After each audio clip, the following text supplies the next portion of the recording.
जिसमें 3 tier system है। एक स्टेट कोऑपरेटिव होता है जी, एक जिला कोऑपरेटिव है और एक पैक्स है जी। और तीनों जगह जो है जनता के लोग बैठे रहते हैं। सरकार तो चौथे स्तंभ पे है।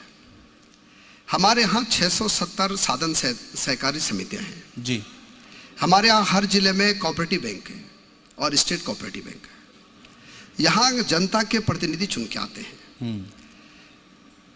हमारे से पहले जो सरकारें थी या जिन्होंने जो है देश में 60 साल राज किया, उनके जमाने में कोऑपरेटिव क्षेत्र में जो भी नियुक्तियां होती थी वो एक परिवार की होती थी,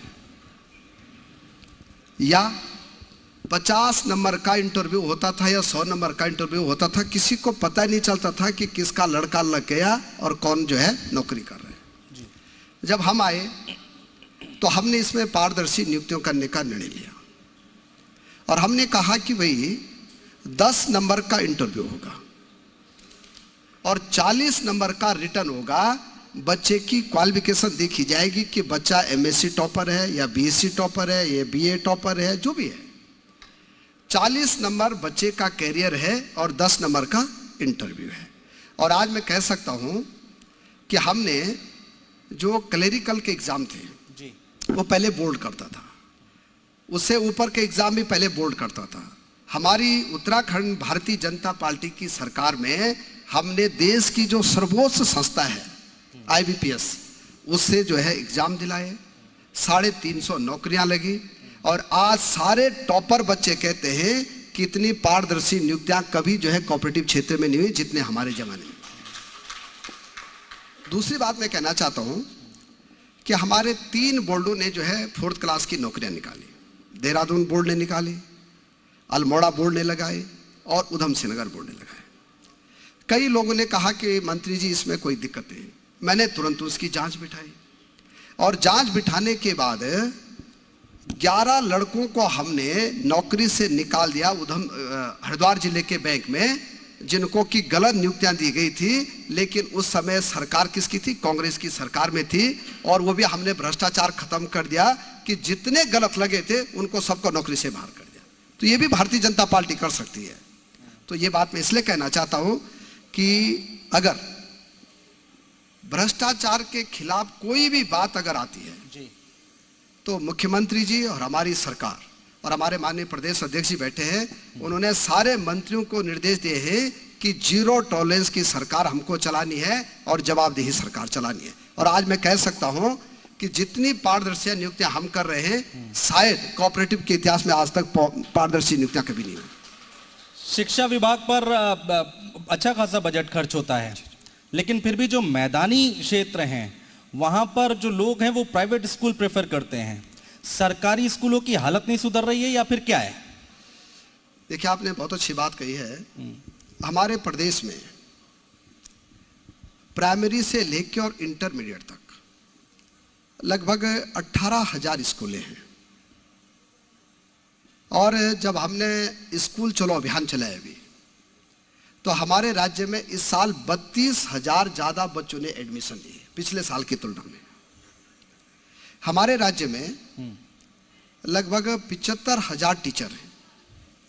देश में 30 बच्चों पे एक टीचर है जी, और उत्तराखंड राज्य में 14.5 बच्चों पे एक टीचर है। ये भी रिकॉर्ड है उत्तराखंड राज्य का कि हम लोग देश के मानक से कहीं ज्यादा अच्छा गुणवत्ता पूर्वक शिक्षा दे रहे हैं। राइट टू एजुकेशन में बच्चे को ये स्वतंत्रता है कि वो प्राइवेट स्कूल में भी पढ़ाई कर सकता है, वो सेंट्रल स्कूल में भी पढ़ाई कर सकता है और वो गवर्नमेंट स्कूल में भी पढ़ाई कर सकता है। अगर माना कोई बच्चा ये कहता है कि मंत्री जी मैं केंद्रीय विद्यालय में जाना चाहता हूं जी, तो हम बच्चे को रोक नहीं सकते। कोई बच्चा ये कहता है कि मैं प्राइवेट स्कूल में जाना चाहता हूं तो हम बच्चे को नहीं रोक सकते, क्योंकि शिक्षा के अधिकार में ये बच्चे को स्वतंत्रता है कि वो कौन सा स्कूल चॉइस करता है। कोई बच्चा कहता है सरकारी स्कूल में जाना चाहता मैं कह रहा हूं कि आज भी उत्तराखंड में प्राइवेट स्कूलों से ज्यादा बच्चे सरकारी स्कूलों में पढ़ रहे हैं।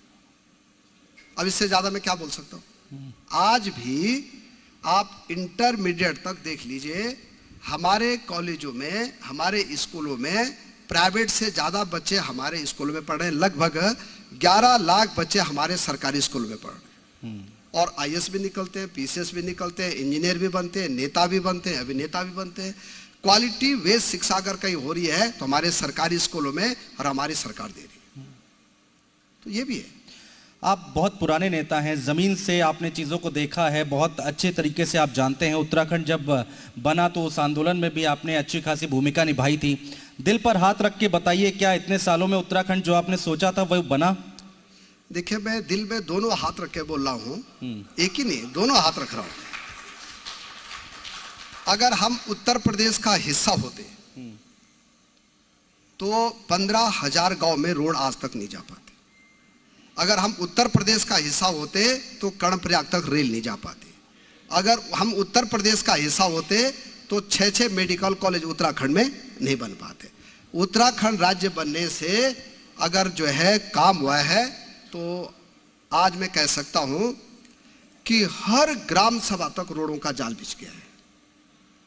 हर जिले में मेडिकल कॉलेज बन रहे हैं और मैं कह सकता हूं कि विकास का पैमाना यही होता है कि भाई हम हर गांव तक रोड दे दें, हर व्यक्ति को मेडिकल सुविधा दे दें और हर बच्चे को जो है टेक्निकल शिक्षा से लेकर और व्यावसायिक शिक्षा दे दें। तो मैं कह सकता हूं कि जब हम उत्तर प्रदेश का हिस्सा थे तो तब कहते थे कि भाई एक पर्वतीय विकास मंत्रालय बना दो। आज जो है 101 विभाग उत्तराखंड राज्य में काम कर रहे हैं और लगभग 64,000 करोड़ रुपए हमारा बजट है। तो सारा उत्तराखंड का तो विकास हो रहा है और आज देश के उन चुनिंदा राज्यों में हमारा राज्य है जहां की अच्छा काम हो रहा है और अच्छा विकास हो रहा है। लेकिन लड़ाई लंबी है, बड़ी लड़ाई है और अभी बहुत कुछ होना बाकी है। 2025 की बात हो रही है, चर्चाएं हो रही हैं। 3 एजेंडे क्या हैं आपके विभाग के? देखिए, हमारे मुख्यमंत्री जी, हमारे विभाग के और हमारी सरकार के 3 मुख्य एजेंडे। पहला एजेंडा हमारा यह है कि खुशहाल उत्तराखंड होना चाहिए।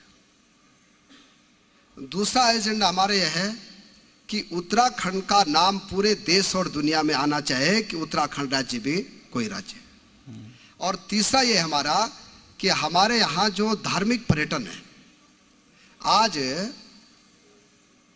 हमारे राज्य में लगभग 25 लाख से ज्यादा लोग हमारे बद्री केदार यात्रा पे आते हैं जी। और 2025 का जो टारगेट है, जो प्रधानमंत्री जी ने हम लोगों को टारगेट दिया है, हमारे मुख्यमंत्री जी ने दिया है, आज मैं इस मंच से कह रहा हूं 1 लाख नहीं 1 करोड़ टूरिस्ट हमारे बद्रीनाथ केदारनाथ के दर्शन करने आएगा। ये भी हमारा टारगेट है कि हमको अब इस ऊंचाई तक उत्तराखंड को ले जाना है।